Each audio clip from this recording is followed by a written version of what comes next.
این منه، اینم منه و این یکیم. میگن اولش از دوربین خیلی میترسیدم، اونقدر که وقتی اولین عکس پرسنلیم رو میخواستن ازم بگیرن زده بودم زیر گریه.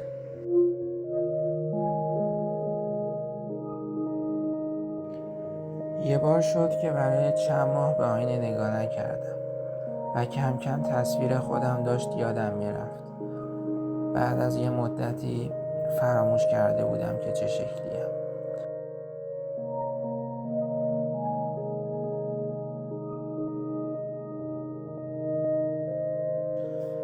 یه شب خواب عجیبی دیدم. قدم می زدم و یه لحظه احساس عجیبی بهم گفت رهگذر جلویی خود منم. ضربان قلبم تند شد. میخواستم صورت خودم رو ببینم. دست روی شونه رهگذر گذاشتم. برگشت و دیدم صورتش یه آینه است. من خندیدم، اونم خندید. من گریه کردم، اونم گریه کرد.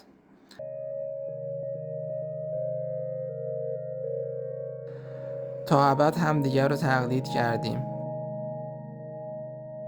هیچ وقت از خواب بیدار نشدم.